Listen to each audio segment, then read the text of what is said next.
ឯកឧត្តមហេងរតនាប្រតិភូរាជរដ្ឋាភិបាលទទួលបន្ទុកជាអគ្គនាយកស៊ីម៉ាក់បានបើកប្រាក់បំណាច់ការងារជូនដល់បងប្អូនដែលជានិវត្តជននិងគ្រួសារមរណៈពលីសរុបចំនួន130រូប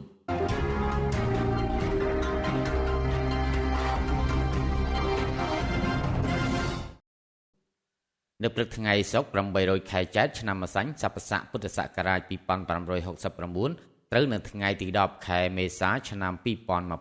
ឯកឧត្តមហេងរតនាប្រតិភូរាជរដ្ឋាភិបាលទទួលបន្ទុកជាអគ្គនាយកស៊ីម៉ាក់បានជួបសំណេះសំណាលនិងបើកប្រាក់បំណាច់ការងារជូនដល់បងប្អូនដែលជានិវត្តជននិងគ្រួសារមរណៈពលីនៅសាលប្រជុំសារមន្ទីរតេជោសន្តិភាពខេត្តសៀមរាប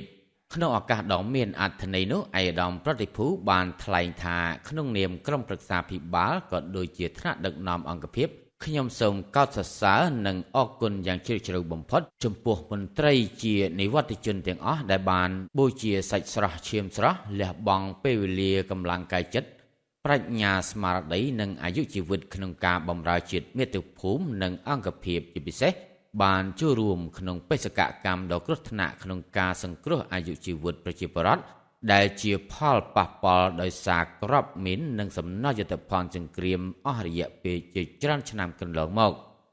ការលះបង់ដ៏ធំធេងនេះគឺជាបុព្វហេតុដ៏ចម្បងក្នុងការជួយសង្គ្រោះជីវិតប្រជាពលរដ្ឋផ្ដល់នូវសុខសុវត្ថិភាពនិងការចូលរួមចំណែកយ៉ាងសកម្មក្នុងការអភិវឌ្ឍសង្គមជាតិ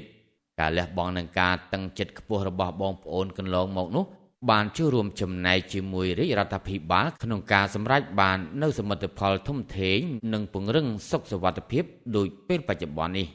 ឯកឧត្តមប្រតិភូបានផ្ដាំផ្ញើដល់មន្ត្រីជននិវត្តន៍ទាំងអស់ត្រូវថែទាំសុខភាពឲ្យបានល្អជួយជំរុញលើកទឹកចិត្តកូនចៅលើការសិក្សារៀនសូត្រត្រូវបន្តធ្វើជាមនុស្សល្អក្នុងមូលដ្ឋានជៀសវាងបាតុភិបមិនគប្បីបង្កការលំបាកដល់អាជ្ញាធរនិងចូលរួមជួយការងារសង្គមទៅតាមលទ្ធភាពរៀងៗខ្លួន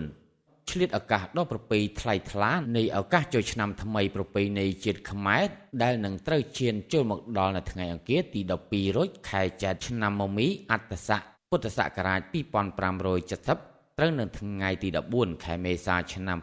2026នេះឯកឧត្តមក៏បានជូនពរសពសាធុការនិងសិរីសួស្តីមហាប្រសើរជូនចំពោះមន្ត្រីបុគ្គលិកអង្គភាពស៊ីម៉ាក់រួមទាំងនិវត្តជនទាំងអស់សូមកូនចៅក្នុងក្រុមគ្រួសារសូមមានសុខភាពល្អបរិបូរណ៍បញ្ញាញាណភ្លឺថ្លាកម្លាំងមមមួននិងជំនាយុយិនយូរតទៅ